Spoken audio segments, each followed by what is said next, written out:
What's going on, guys? Welcome back to the channel. Out here in the garage again. Fixed to put the motor back in sunshine. We got everything back from 2J and Fab. Got everything put back together. I didn't bore you with all the details of putting everything back together because you've already seen it come apart and you've seen it go back together and you've seen it come apart and all that. So over here today is Friday night. We're trying to get this thing in by tomorrow morning. The plan is to head out to the track tomorrow. See if we can finally make a full pass on this thing. I mean, it'd be nice to at least get one. Nice one, no spit and popping, nothing else. Yeah, exactly. So we're just gonna jump into it, guys. All we gotta do is hook up the hoist and drop it in. Everything else in here has been done, messed with. Simple stuff, just only thing we got to do is to get in here and do it. So let's just get after it.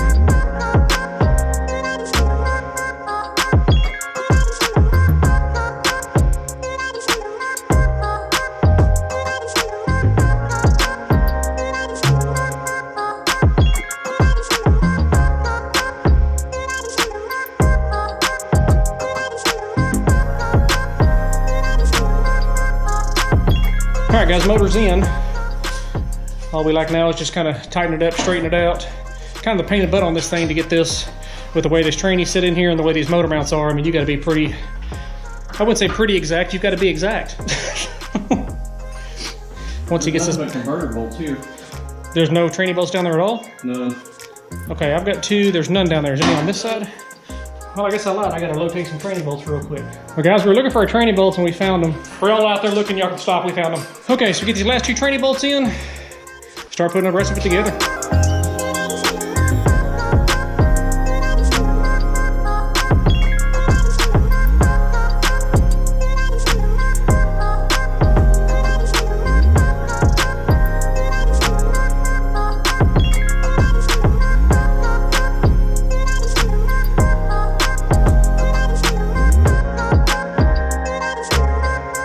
Alright guys, through the magic of a time lapse, the motor is back together. I wish I say it went as good as the time lapse did and as fast, but it never does.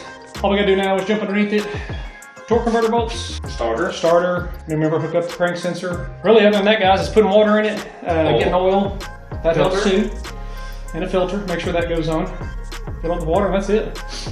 We'll start this thing up and take it for a little drive, and hopefully we get down the road and it doesn't fall on its face or spit, pop, or bang, or whatever, because if it does, I'm just gonna leave it on the side of the road wherever it is. And if you know where I live, come get it. No, I'm just playing, don't do that. Somebody will take me seriously. We're gonna jump into there and get after it, guys. Worst invention to man, right here. Flip ratchet wrench, Harbor Freight. Freaking pieces of crap. Cut your hand up and break more knuckle busters than anything. Tell us how you really feel about this wrench. Oh my gosh. You want to weld that? I'm gonna take a break. you want to weld it, don't you? Oh my gosh. Is the garage door open so I can throw it out there? No. Just throw it out. Oh my gosh, dude. This is like something to get little kids to try to learn to. Okay, here we go. You're going too There we fast. go.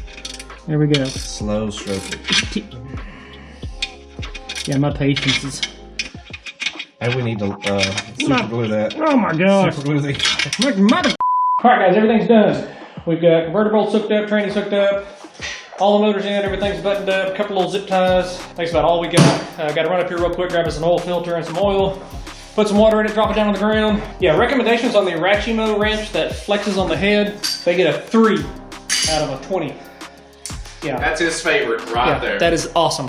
Awesome. I got a whole set of those. I will donate to somebody if you want them.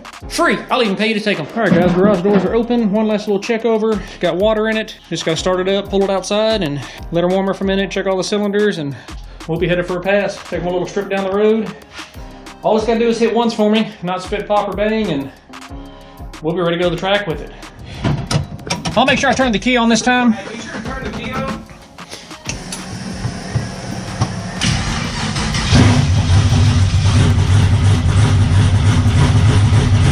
Well, that's success.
All right, guys, we are at our wits' end with this thing. We've done everything freaking possible with this thing. I mean, the last thing that we come down to, the only thing we've got left is swapping out the cam. I mean, it's stupid on all the things we've changed and done, and nothing's made a difference, and everything we've checked on voltages and all that, and everything's been right. So we've done the ultimate thing.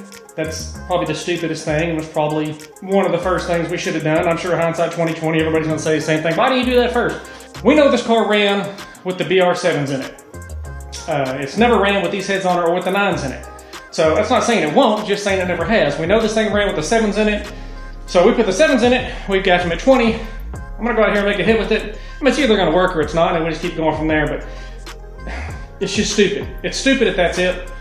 But, I mean, if it is, hey, it is what it is. I'll be happy, and this will all be a good story after it's done. So I'm gonna get out here, take one more ride in it, and see what happens. Okay, guys, here we go.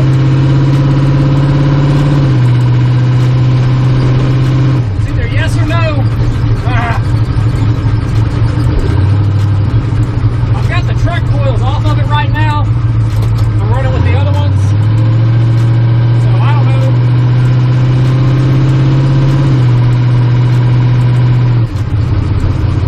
I'll know real quick. It doesn't have to be a big hit. Just anything. Okay, well, here we go.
Guys, as you can see, we look and feel like complete jackwagons.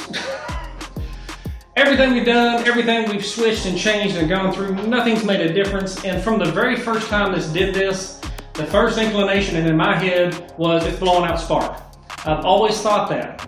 But, you know, when you're in the heat of the moment, you know, we're at the track and, you know, your camp is telling you, you know, dude, you're not making any boost in the burnout box or anything like that to be blowing out spark. You know, it makes logical sense. It really does. But I just never thought to look at that again. You know, if you go back to previous videos when we were on the dyno and we had the 7s in there, you know, we had them at 16 when it was hot outside, you know, when it was hot outside, and we kept having to gap it down lower and lower, and it ran great, never had a hiccup with it. Well, when the temperature change got cold, all of a sudden it started spitting and popping and it wasn't working, so we upped the gap to 20. Eureka, it ran like a scalded 8. So, until it burnt the head up. But I mean, that wasn't the fault of the plug of the spark, that was just a bad part of the head. But anyway, we put these new heads on here, but when I put the new heads on, I knew I was gonna be running more boost, so I went ahead and switched to the 9, because we were kind of on the ragged edge of the 7, or so we thought. Well, I put the 9s in, gapped them at 16, went out there, made passes, and it kind of spit and popped about 5,800 RPM. Well, when it did that, you know, we called our guy, and he was like, man, up the gap on it. I was like, okay, well that sounds counterintuitive, just like it was before on the 7s. He said, yeah, but you know, your car seems to like that. So we upped it to 22. Well, excuse me, let me back up. We didn't do it that night. Remember, because the track was closing down. So we just made a pass without the methanol on it, and that didn't work. Hindsight 2020, I think if we would have gapped the plugs to 22 to 24 then, and the car would have fell on its face, we would have known, okay, we need to go the other direction with it. But we didn't. I came home later that week. I said, I need to pull these plugs out and gap them. I pulled them out. I gapped them at 20, and Went out to the track that next time when Michael had his car out there we can't get right, and we had Philo out there. Well, it just fell on his face and never ran. It was almost like an event happened and something broke and that, started everything. Now we're to the point we are now. So it's kind of like we did everything. We did reluctor wheel. We sent the carburetor off. I freaking pulled the tranny apart. Had the converter cut open. Changed ignition boxes. Oh crap, what else did we do? Wires, coils. I mean, we went around everything. Everything, and everything did the same. Now, the battery did check bad. Could that have been a part of the issue? It might have been, it might not have been. But got a free battery out of it anyway. So, now we're here. I said, me and Joey were going, dude, screw this. We're down to replacing the cams, the only thing we got left. And I don't think that's the problem. So, we decided, screw it. We'll go eat something. We went and ate. We picked up a set of plugs while we're out, some BR7s. We said, we know the car ran like that before. Let's just start from ground one and go from there and just see. I mean, what could it hurt? Put the plugs in there, and you saw what happened. It freaking got it and screamed. Now, they're not gapped right, really, probably for where it needs to be right now, and I need to do a little tweaking with the carburetor and stuff like that. But the fact is, it's made RPM, and it just made 18 pounds of boost on the street with no hook, no load or anything.